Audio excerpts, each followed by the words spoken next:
pendant qu'Agathe s'installe, je vous remercie de participer à cet événement, l'Odyssée du livre. On accueille évidemment Agathe, que vous connaissez fort bien. La personne qui parle le mieux dans le centre d'Agathe, c'est notre collègue Méline, qui n'est pas encore là. Elle le dit simplement. Elle dit, en fait, elle a tout pour elle. Elle est belle, intelligente, elle est drôle, quoi. Je trouve que c'est la meilleure manière de présenter. Je te laisse la parole, Agathe. Merci beaucoup. Vraiment merci. Moi, je voulais vous remercier vraiment de l'invitation ce soir, parce que je suis en fait très émue de venir parler ici. Je suis en effet une habituée du centre. Mes enfants, Gabriel et Kéla, et mon fils Adrien, qui est le plus petit, ont pratiqué toutes sortes d'activités ici. Et puis là, on vient de déménager et on est là moins souvent. Mais c'est vraiment un endroit que j'ai découvert, dont je me suis dit que c'était extraordinaire, que c'était une chance incroyable d'avoir ça dans le quartier. Et du coup, voilà, venir parler ici ce soir, pour moi, est quelque chose de significatif et de vraiment, vraiment émouvant. Alors de fait, donc je vais venir vous parler de Houellebecq, ce qui me surprend, à vrai dire, moi-même, parce que j'étais pas du tout destinée au départ à travailler sur Michel Houellebecq et à devenir petit à petit, bizarrement, la spécialiste de Michel Houellebecq. Ce que je suis en fait devenue en France, les choses se faisant parfois de manière étonnante.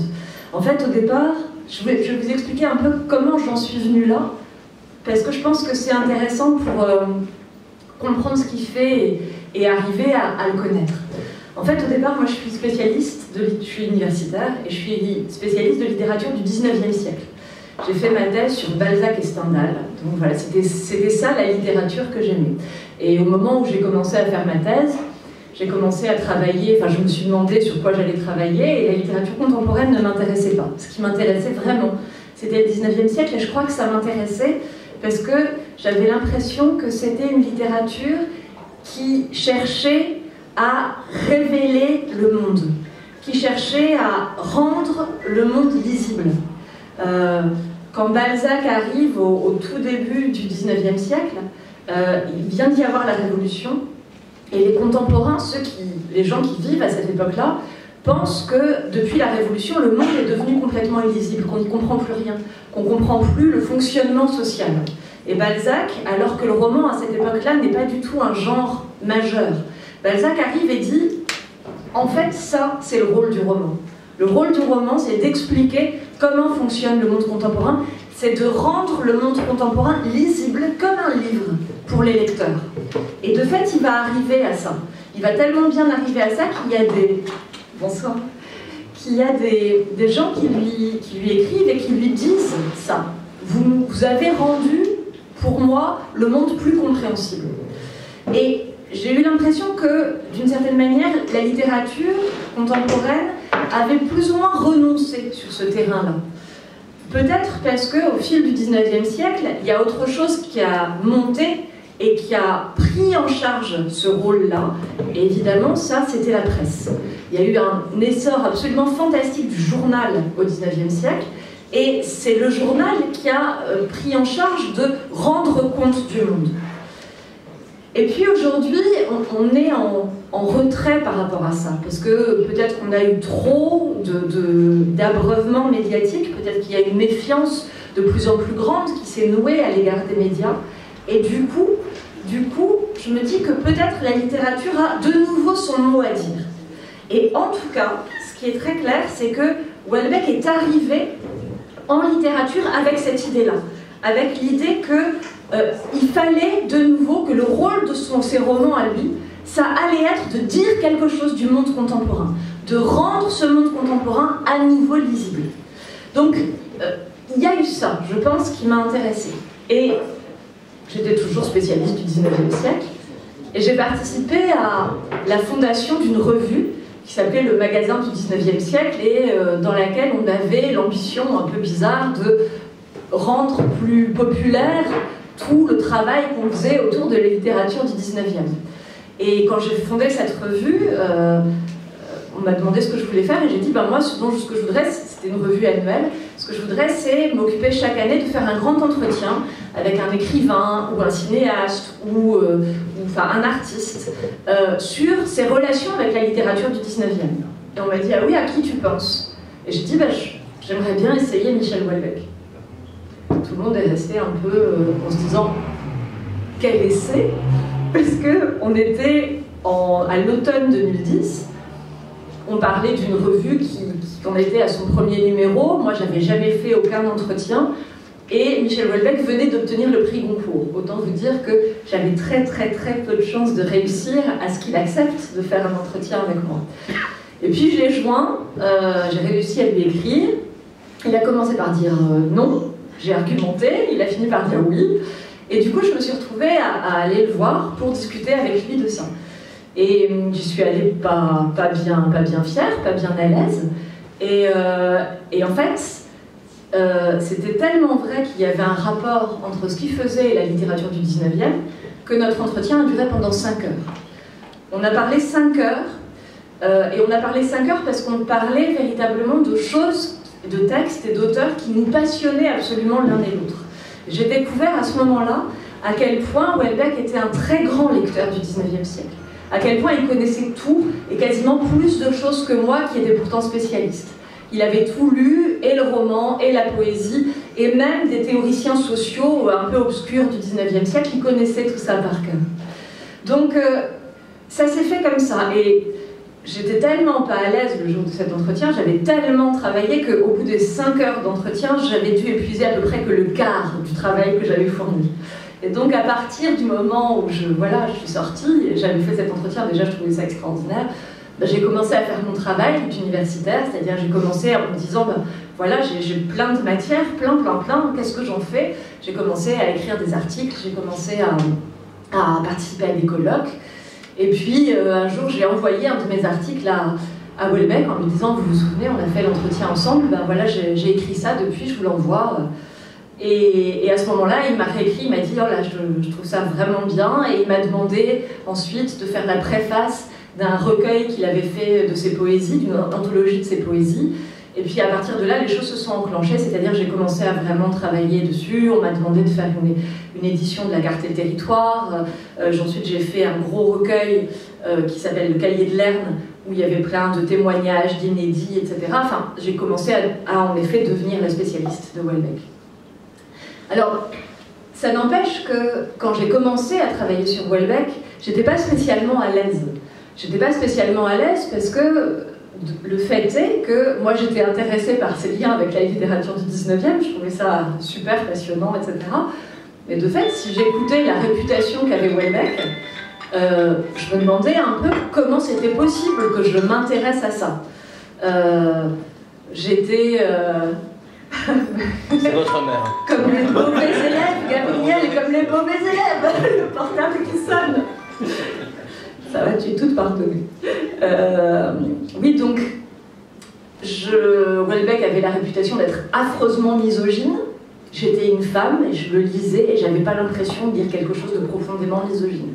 Houellebecq avait la réputation d'être un affreux réactionnaire. Moi, j'étais plutôt orientée à gauche et ça ne me choquait pas. Houellebecq avait la réputation d'être un écrivain sans style, un mauvais écrivain. J'étais prof de lettres et j'aimais ça. Donc j'ai fini par me demander si j'étais soit très naïve, soit très masochiste. Et j'ai bien réfléchi et je me suis dit que non, et que y avait autre chose en réalité, qu'il y avait des raisons pour lesquelles j'aimais ça, qui étaient plus profondes que tous les emballements médiatiques autour de Houellebecq. Donc j'ai travaillé à ça, et j'y ai réfléchi et je me suis rendu compte que une des choses qui revient tout le temps quand on parle de Houellebecq, au-delà même des polémiques médiatiques, au-delà de sa réputation idéologique, etc., ce qu'il y avait au fond du fond, c'était quelque chose qui est apparu lors de la grande querelle qui a eu lieu au moment de la parution des particules élémentaires. À ce moment-là, il y a eu une grande polémique journalistique, la première grande polémique journalistique sur Houellebecq, et lors de cette polémique a été créé un adjectif qui n'existait pas dans la langue française, qui était censé caractériser la littérature de Houellebecq. Et cet adjectif, c'était l'adjectif déprimiste. Déprimiste, Houellebecq était le chef de file de la littérature déprimiste. Déprimiste, ça voulait dire que Houellebecq produisait enfin, il était donc le chef de file d'un courant de la littérature française contemporaine qui avait pour but de décrire toute la désolation du monde contemporain, tout ce qui était désespérant profondément dans le monde contemporain, mais sans offrir aucune voie de sortie, aucune issue de secours. Et surtout pas, selon les journalistes qui avaient créé ce terme-là, surtout aucune rédemption littéraire.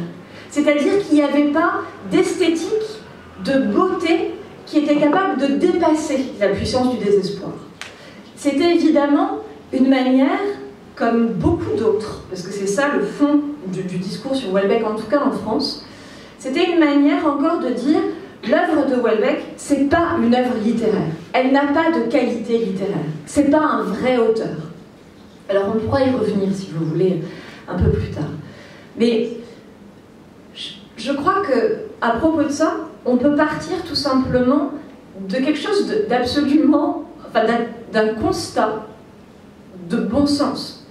Il me semblait que c'était absolument contre-intuitif de se dire qu'il y avait des milliers et des milliers de gens qui se précipitaient pour acheter les derniers romans de Houellebecq si ces romans étaient simplement destinés à les désespérer encore un peu davantage, un peu plus profondément. Je me suis dit tout simplement que ça n'était pas possible et que donc ma réaction par rapport aux œuvres de Houellebecq, elle n'était pas si étrange et qu'il y avait sans doute des raisons pour que les gens réagissent comme ça et pour que les gens aiment lire Houellebecq. Qu'on n'était pas des milliers et des milliers à être profondément masochistes. Et donc, j'ai réfléchi autour de tout ça. Et j'ai fait ce qui est le travail auquel je tiens vraiment comme universitaire, c'est-à-dire que je me suis retournée vers les textes. Pas vers les interviews de Houellebecq, pas vers je ne sais quelle polémique médiatique, mais vraiment vers ce qu'il écrit, vers la texture même de ses œuvres. Et en travaillant à partir de ça, j'ai trouvé autre chose. Alors, et je pense que c'est là que ce mot bizarre, ce mot paradoxal de consolation m'est apparu.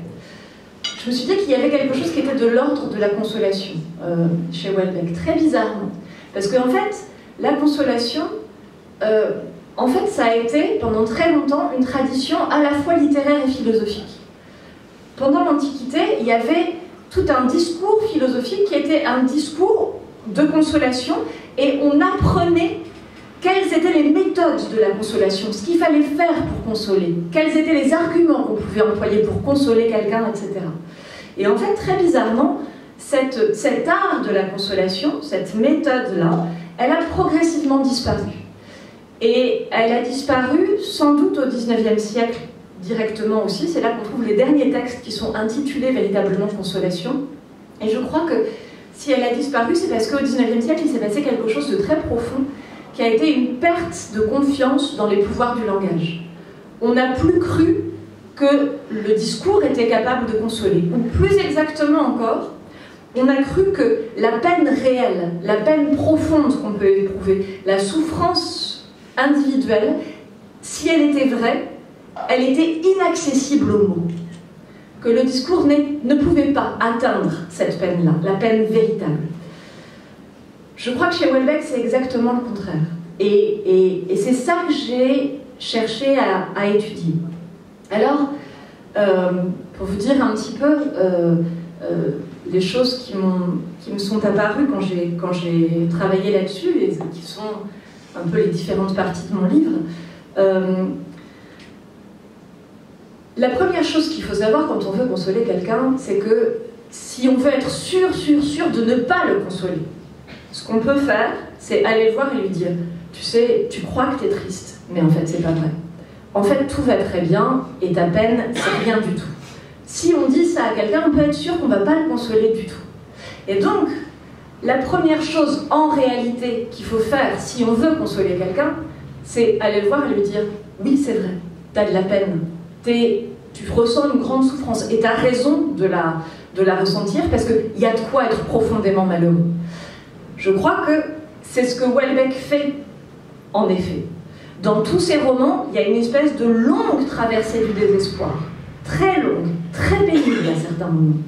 Parce que Houellebecq ne fait pas de la feel-good littérature.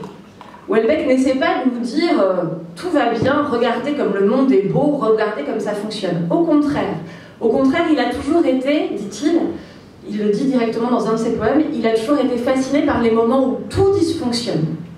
C'est ça qui l'intéresse. C'est le moment où la machine s'arrête, justement. Donc, il n'est pas là pour nous dire tout va bien, tout va fonctionner, et moi je viens et je vais vous réparer tout ça, et vous allez voir, ça va rouler tout seul. Non. Il montre, en effet, que le monde contemporain est un monde où on souffre plus encore qu'on ne souffrait peut-être auparavant. Plus encore peut-être que ne souffraient nos grands-parents. Donc, il y a ça chez lui. Et on traverse ça dans toute son œuvre, c'est ce que j'appelle le constat de la désolation. Alors on pourra revenir aussi, si vous voulez, plus tard sur les modes de cette désolation, mais elle est très profonde et on la ressent très profondément aussi dès qu'on lit un roman de Houellebecq. Mais il y a plusieurs choses. D'abord, c'est ce que je vous disais tout à l'heure. Je crois que Houellebecq arrive en littérature avec cette idée que la littérature doit parler du monde. Dans La carte et le territoire, où il met en scène un artiste contemporain, il dit l'artiste contemporain, sa seule volonté, c'est de rendre compte du monde. Voilà, je pense que ça, c'est spécifique à Houellebecq, cette volonté de rendre compte du monde contemporain. Et donc, il nous explique d'une certaine manière comment ça fonctionne. Et ça, il le dit dès Rester vivant. Rester vivant, c'est le premier petit ouvrage qu'il ait publié. C'est une sorte de ce que j'appellerais un otni, un objet textuel non identifié. C'est une sorte de mixte de poésie en prose et d'essai. Et ça s'appelle en réalité Rester vivant méthode. Comment est-ce qu'on peut rester vivant dans ce monde-là tel qu'il va? Et en fait, ce Rester vivant, c'est un programme littéraire. C'est un moment où il expose ce qui est important pour lui et ce qu'il va faire. Et il dit, la tâche du poète, c'est, alors je le cite, « Toute société a ses points de moindre résistance, ses plaies. Mettez le doigt sur la plaie et appuyez bien fort. Parlez de ce dont personne ne veut entendre parler, l'envers du décor. » Voilà, c'est ça le projet de Houellebecq au départ. Allez voir ce que personne ne veut voir. Allez appuyer là où ça fait mal. Il le fait donc véritablement. Mais en même temps, il apporte cette espèce de connaissance. Par exemple, quel type de connaissance est-ce que Houellebecq apporte sur le monde? Bernard Maris, que je cite toujours avec énormément d'attachement, c'est l'un de des journalistes qui ont été tués lors de l'attentat de Charlie Hebdo. Bernard Maris venait, au moment de l'attentat de Charlie Hebdo, enfin, un an avant, il avait sorti un livre sur Houellebecq qui s'appelait Houellebecq économiste. Et dans Houellebecq économiste, Maris disait « Houellebecq est le seul romancier à avoir su représenter l'essence du capitalisme qui repose sur l'incertitude et l'angoisse. » Ben ça, cette idée qu'on est dans un monde capitaliste et libéral où on devient nous-mêmes comme des produits d'un grand rayonnage de supermarché et qu'on n'a pas plus de valeur que ça et qu'on se précipite vers notre propre perte, enfin qu'on a tendance à nous considérer comme ça. Ça, Houellebecq le met sans arrêt en avant dans ses romans. Donc, il y a cette volonté de dire, voilà, c'est comme ça que ça marche. Et cette connaissance-là, cette sorte de connaissance-là permet de mettre à distance le monde, permet d'en acquérir une forme de maîtrise. C'est pas une consolation en soi, mais c'est déjà une forme de mise à l'écart qui permet d'amoindrir la souffrance directe. La deuxième chose que fait Houellebecq repose sur le deuxième constat qui est au centre de sa littérature. Ce que dit Houellebecq très profondément, c'est... Enfin, le constat qu'il met en avant, c'est que le monde contemporain est fondé sur ce qu'il appelle la déliaison. Qu'est-ce que c'est la déliaison? C'est la victoire de l'individualisme. C'est ce qui fait qu'on est tous séparés irrémédiablement les uns des autres. Qu'on est comme des sortes de particules élémentaires qui sont vouées à se croiser sans jamais se rencontrer vraiment. Il le dit, ça, dès Extension du domaine de la lutte, qui est son premier roman. Il dit « Les relations humaines progressivement disparaissent ». Et c'est le grand drame contemporain. Face à ça, Houellebecq, encore une fois, pose la littérature. Pourquoi? Parce que Pour lui, la littérature est la seule chose capable, quasiment en dehors de l'amour, mais l'amour ça marche pas souvent, dit-il. La littérature est la seule chose capable d'inverser le processus de déliaison, c'est-à-dire de recréer un lien entre l'auteur et le lecteur. Quand Soumission est paru, le roman est devenu tout de suite illisible à cause de l'attentat de Charlie Hebdo. On l'analysait que en fonction de l'actualité, que en fonction de positions idéologiques, etc. Mais en réalité, si vous lisez Soumission, vous lisez au début une extraordinaire déclaration d'amour à la littérature, où Houellebecq dit que ce qui se passe entre un lecteur et un auteur, c'est plus fort et plus profond que ce qui se passe dans la conversation entre un ami et un ami. Voilà comment on inverse le processus de déliaison. Voilà comment on rétablit du lien dans la société actuelle. Et ça passe, selon Houellebecq, par la littérature. Et si vous lisez les premières œuvres de Houellebecq, Rester vivant d'un côté, et puis l'extension du domaine de la lutte aussi, vous verrez que cette littérature est toujours une littérature adressée. Houellebecq s'adresse à un vous directement. Il vous accroche, il vous attrape pour vous parler directement. Il y a ce lien-là très fort qui s'établit quand on lit Houellebecq. Et puis il y a une dernière chose. La dernière chose, c'est que Houellebecq, on le connaît maintenant comme romancier. Et de fait, c'est comme ça qu'il est devenu extraordinairement connu à partir des particules élémentaires. Mais en réalité, Houellebecq n'est pas romancier au départ. Houellebecq vient de la poésie. Et il s'est toujours, lui, au départ, pensé et considéré comme poète. Quand il était jeune homme, il voulait être poète, il ne voulait pas être romancier. Et il a encore une fois commencé par écrire de la poésie. Qu'est-ce que c'est la poésie pour Houellebecq? C'est très étrange et par ailleurs, il en a très peu parlé.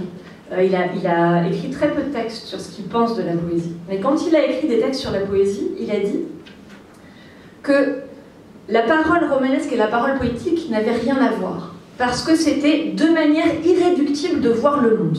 Ça, c'est la première chose. Donc on peut avoir un regard romanesque sur le monde, et puis on peut avoir un regard poétique sur le monde, et ces deux visions du monde-là ne peuvent pas coïncider, elles sont radicalement différentes. La deuxième chose qu'il dit, c'est la poésie, c'est créer ce qu'il appelle un effet d'illimitation. Ça veut dire qu'on va sortir de notre monde limité et on va aller chercher l'illimité, on va basculer d'une certaine manière du côté de l'infini. C'est ça qu'il essaye de trouver en poésie. Et la dernière chose, sans doute, c'est que la poésie, son rôle est de permettre d'entendre ce qui n'est plus dissible, d'entendre ce que les mots ne peuvent plus dire. Si vous regardez maintenant les romans de Houellebecq, vous vous apercevrez que, certes, quand on lit Houellebecq, on traverse un tunnel, on traverse cette désolation profonde du monde contemporain. Mais toujours, c'est pour ça qu'il faut lire Houellebecq jusqu'à la fin, pas se décourager et craquer en honte. Quand on arrive au dénouement, il se passe quelque chose de très étrange. Déjà, on passe du côté de la description et du paysage, et tout d'un coup, ce paysage devient bizarrement souvent illimité. Et puis, il y a une musicalité qui se met en branle. On a un travail du rythme qui est extrêmement manifeste. Et au bout du compte, chaque fin de roman houellebecquien nous emmène vers un dépassement poétique. C'est-à-dire que, après cette longue traversée du désert contemporain, Houellebecq travaille, à la fin des romans, à nous faire entendre ce qui, selon lui, n'est plus audible et même plus dissible dans le monde contemporain. Ce qui n'est plus audible ni dissible dans le monde contemporain, c'est en particulier le sentiment. Et plus précisément encore, le sentiment amoureux. C'est une relation à la beauté. C'est une relation à l'amour, donc, et une relation aussi à une forme de morale. Houellebecq, très souvent, est un moraliste. Et ces mots-là, qu'on n'arrive plus à entendre dans un monde contemporain devenu tellement cynique, Houellebecq essaye de les faire résonner à la fin de ses romans pour les faire entendre au lecteur au-delà des mots. C'est jamais dit directement. Il n'a pas la naïveté de faire un grand éloge de l'amour à la fin de ses romans, bien évidemment. Mais il fait résonner ça de manière implicite. Donc la consolation qu'offre le roman houellebecquien. Elle s'offre à qui veut bien l'entendre. Elle s'offre à qui va être suffisamment attentif pour s'autoriser à être ému et à entendre ce qui n'est pas directement dit. Il y a ce travail-là qui est très profond chez Houellebecq et qui fait de lui, je crois, un héritier de la littérature romantique. Il est très ancré dans le romantisme et ça revient toujours dans les dénouements des romans. Donc c'est autour de ça que j'ai voulu travailler, parce que ça me semblait à la fois aller contre toute cette idée du déprimisme, toutes ces petites polémiques idéologiques, etc. Et en même temps, ça me semblait reposer justement sur la vraie littérature, la vraie dimension littéraire de l'œuvre de Houellebecq, qui, à mon avis, est profonde et qu'on ferait bien d'aller approfondir un peu avant de rebondir juste sur des accidents de surface. Voilà. Donc, c'est mon travail là-dessus, mais je comprends très bien, d'autant plus que, voilà, Houellebecq travaille aussi la provocation, etc. Je comprends très bien qu'on puisse avoir d'autres idées par rapport à ça, et donc, je vous renvoie la balle en vous demandant si vous avez des questions ou si vous voulez qu'on en discute un peu plus précisément. Voilà.